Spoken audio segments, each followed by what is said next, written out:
I'm Riya Yadav. Welcome to EduCent. I am your science educator for the entire class 9th. Here you will find all the interactive lessons from your NCERT textbook.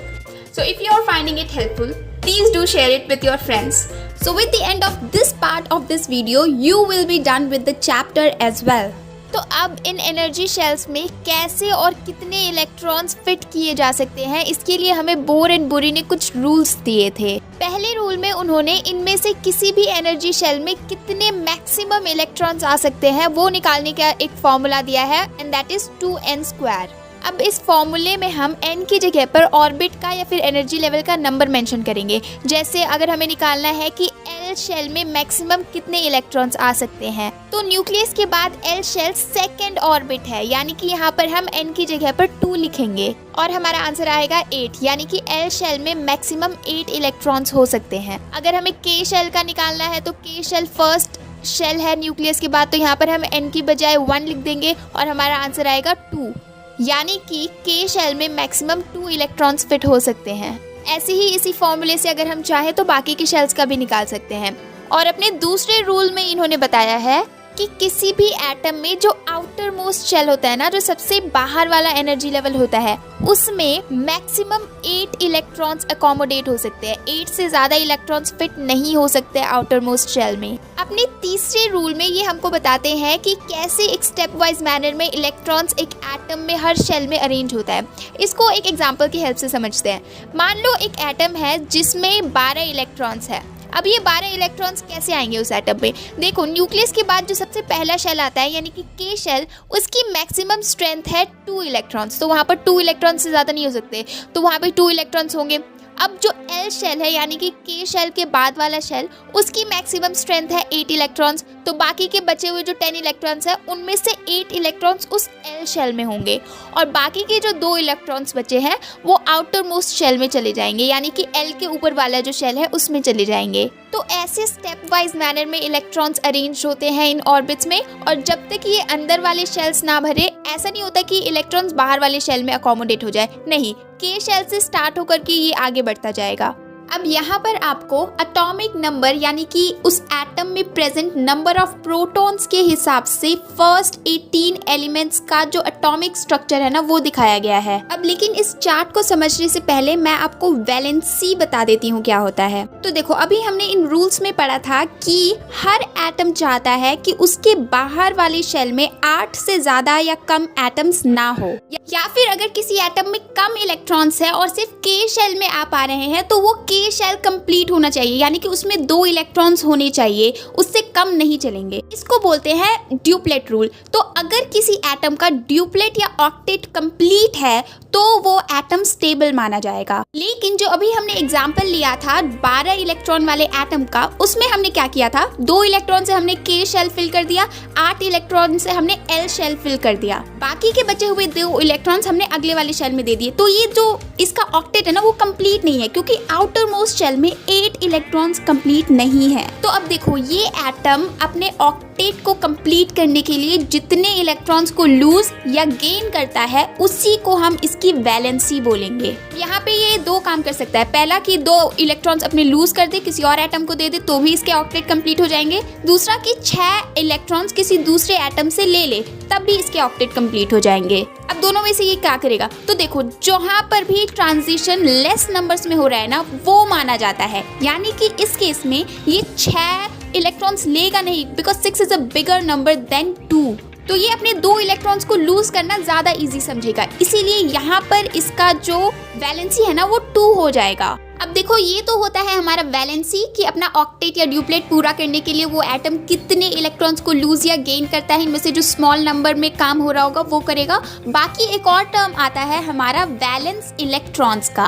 तो किसी भी atom में जो outer most shell है उसमें जितने electrons present होंगे ना उसी को बोलेंगे वैलेंस इलेक्ट्रॉन्स। यहाँ पर आउटर मोस्ट शेल को इन्होंने वैलेंस शेल बोला है और उस वैलेंस शेल में जितने इलेक्ट्रॉन्स होंगे उसको बोलते हैं वैलेंस इलेक्ट्रॉन्स।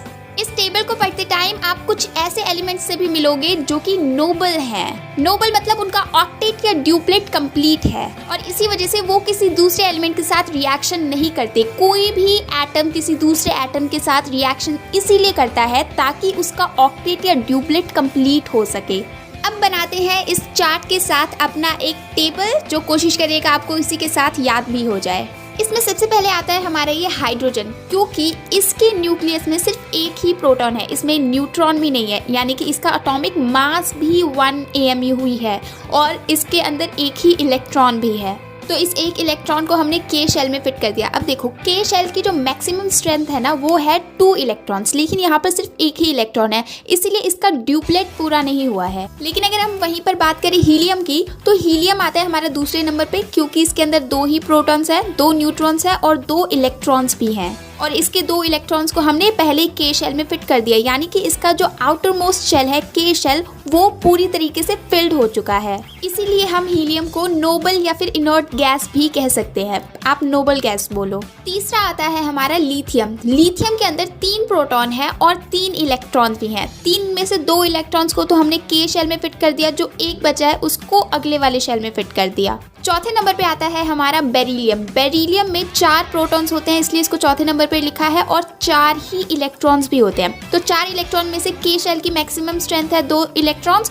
तो इसमें 2 इलेक्ट्रॉन्स डाल देंगे, बाकी के बचे हुए 2 अगले वाले में चले जाएंगे। पांचवा है हमारा बोरॉन। इसके अंदर 5 प्रोटॉन्स होते हैं, 5 इलेक्ट्रॉन्स होते हैं। 5 इलेक्ट्रॉन में से 2 इलेक्ट्रॉन्स के शेल में आ जाएंगे, बाकी के बचे हुए 3 इलेक्ट्रॉन्स एल शेल में चले जाएंगे। 6th नंबर पे आता है हमारा कार्बन। कार्बन में 6 प्रोटॉन्स होते हैं, 6 इलेक्ट्रॉन्स होते हैं। 6 में से 2 इलेक्ट्रॉन्स हमारे के शेल में आ जाएंगे और बचे हुए 4 इलेक्ट्रॉन्स चले जाएंगे हमारे एल शेल में।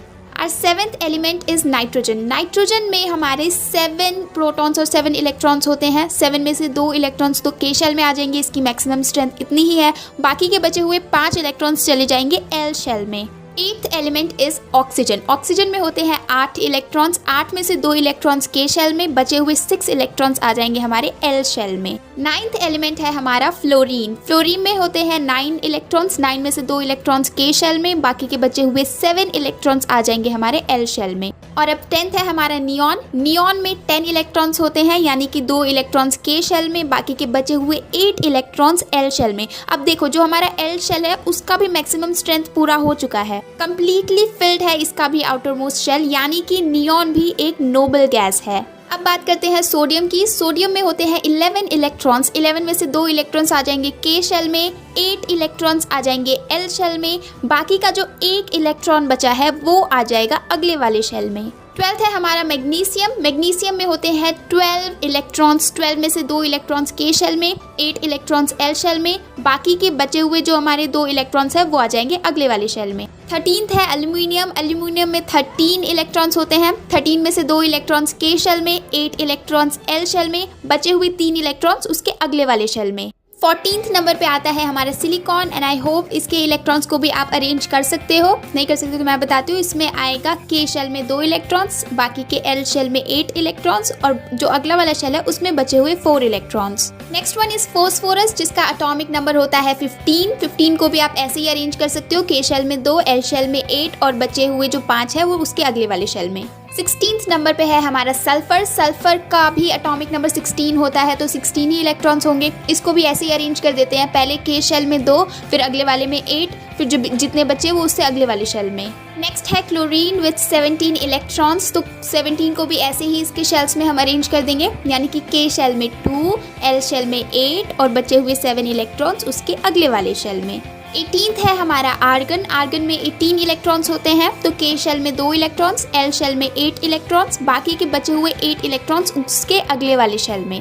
अब देखो इसमें आर्गन भी एक नोबल गैस है। क्यों? क्योंकि इसके के शेल फिल्ड है, एल शेल फिल्ड है, एम शेल फिल्ड नहीं है। इसमें मैक्सिमम आ सकता था हमारा 18 इलेक्ट्रॉन। लेकिन जो दूसरा रूल हमने पढ़ा था, दूसरे रूल में उन्होंने बोर एंड बुरी ने हमें बताया था कि जो आउटर मोस्ट शेल होता है किसी भी एटम में, वो 8 से ज्यादा इलेक्ट्रॉन्स नहीं रख सकता। 2-3 चीजें और बची हुई हैं इस चैप्टर में, जल्दी से उनको कवर करते हैं। पहला आता है हमारा atomic number. Now what is atomic number? मैंने पहले भी बताया हुआ है कि किसी एटम में प्रेजेंट नंबर ऑफ प्रोटॉन को ही उनका एटॉमिक नंबर कहा जाता है, और इसको हम रिप्रेजेंट करते हैं Z लेटर से। अगर हम बात करें कार्बन की, तो उसके अंदर 6 प्रोटॉन्स पाए जाते हैं, तो उसका एटॉमिक नंबर भी 6 होगा। So for carbon Z is equals to 6। अब बात करते हैं मास नंबर की। तो मैंने पहले बताया हुआ है कि mass number is equals to number of protons plus number of neutrons present in the nucleus of that atom. और मास नंबर को हम रिप्रेजेंट करते हैं लेटर कैपिटल ए से।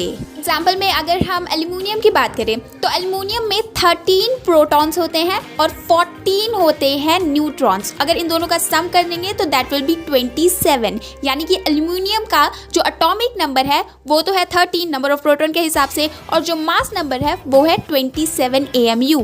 अब देखो, अगर हमें किसी एलिमेंट के एटम को उसके मास नंबर और उसके एटॉमिक नंबर के साथ रिप्रेजेंट करना है तो कैसे करेंगे, उसकी नोटेशन क्या है। तो सबसे पहले बीच में आएगा उस एलिमेंट का सिंबल। अगर हम बात करें एल्यूमिनियम की तो बीच में आएगा Al। ऊपर किसी भी साइड आप ले सकते हो उसका मास नंबर और नीचे किसी भी साइड आप ले सकते हो उसका एटॉमिक नंबर। तो this is basically the notation of that element. अब बात करते हैं कि आइसोटोप्स क्या होते हैं। तो आपने पहले पढ़ा हुआ है कि किसी भी एलिमेंट के सारे एटम्स की फिजिकल और केमिकल प्रॉपर्टीज एक जैसी होती है। दैट इज कि एक एलिमेंट में जितने भी एटम हैं उन सब के अंदर सेम नंबर ऑफ प्रोटॉन्स होंगे, सेम नंबर ऑफ न्यूट्रॉन्स होंगे, सेम नंबर ऑफ इलेक्ट्रॉन्स होंगे, उनका एटॉमिक मास, एटॉमिक नंबर सब सेम होगा। लेकिन नेचर में कुछ ऐसे एलिमेंट्स भी ढूंढे गए हैं जिनका एटॉमिक नंबर यानी कि नंबर ऑफ प्रोटॉन तो उनके सारे एटम्स में सेम ही रहता है, लेकिन नंबर ऑफ न्यूट्रॉन्स के ज़्यादा कम हो जाने की वजह से उनका जो मास नंबर है ना वो डिफर करता है, वो अलग अलग हो जाता है कुछ एटम्स में, और इन्हीं एटम्स को उस एलिमेंट का आइसोटोप कहा जाता है। तो सबसे पहले अगर हम एग्जांपल लें हाइड्रोजन का, तो हाइड्रोजन एलिमेंट में 3 तरीके के आइसोटोप पाए जाते हैं। पहला है हाइड्रोजन 1, हाइड्रोजन 2 एंड हाइड्रोजन 3। इनको नाम भी दिए गए हैं इसी के अकॉर्डिंग।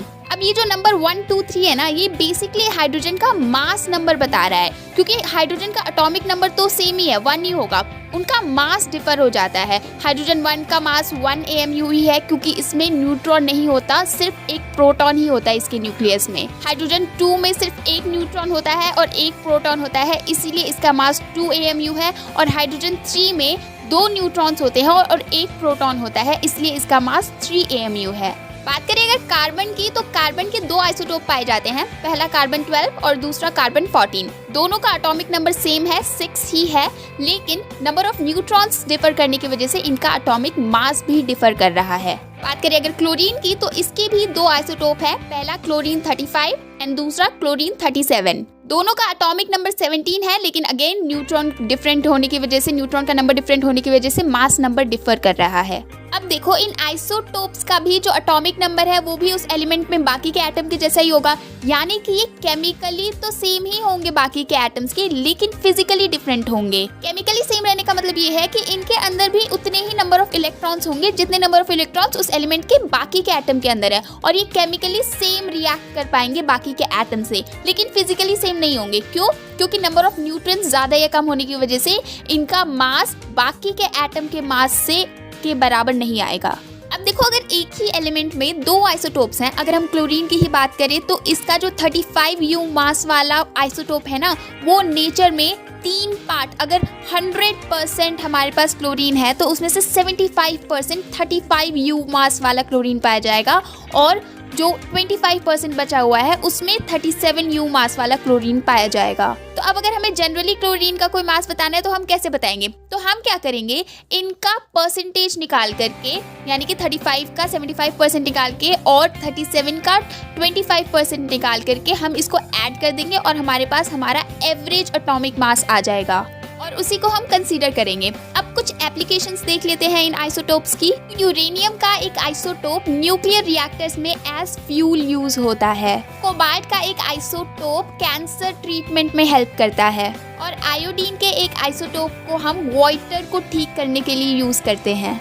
अब बात करते हैं आइसोबार्स की। तो आपको पता है कि हमारे नेचर में कुछ ऐसे एलिमेंट्स भी एग्जिस्ट करते हैं जिनका एटॉमिक नंबर तो अलग अलग है, लेकिन उनका मास नंबर सेम होता है। सबसे पहले हम एग्जांपल लेते हैं आर्गन का और कैल्शियम का। तो देखो, ये दोनों अलग अलग एलिमेंट्स हैं, इस बात का ध्यान रखना, दोनों का एटॉमिक नंबर अलग अलग होगा ही होगा, ये बड़ी ऑब्वियस सी बात है। तो आर्गन का एटॉमिक नंबर होता है 18 और कैल्शियम का एटॉमिक नंबर होता है 20, लेकिन दोनों का मास नंबर सेम होता है, एंड दैट इज 40U। अब ऐसा क्यों होता है? क्योंकि इनके अंदर जितने भी न्यूक्लियॉन्स है ना, न्यूक्लियॉन्स कहते हैं न्यूक्लियस में प्रेजेंट एलिमेंट्स को, यानी कि जो प्रोटॉन्स और न्यूट्रॉन्स का नंबर है उसको कहते हैं न्यूक्लियॉन्स। दोनों के न्यूक्लियॉन्स का नंबर सेम है, इसकी वजह से दोनों का मास नंबर सेम आता है। और ऐसे ही एलिमेंट्स जिनका एटॉमिक नंबर तो अलग अलग हो लेकिन मास नंबर सेम हो, उनको आइसोबार्स कहते हैं। तो ये था इस चैप्टर का लास्ट पार्ट और इसी के साथ हमने ये पूरा चैप्टर भी खत्म कर लिया है। और इस चैप्टर के साथ ही हमने इस चैनल पे क्लास 9 की पूरी केमिस्ट्री को कवर कर लिया है। Many congratulations and see you in the next video of force and laws of motion part 1।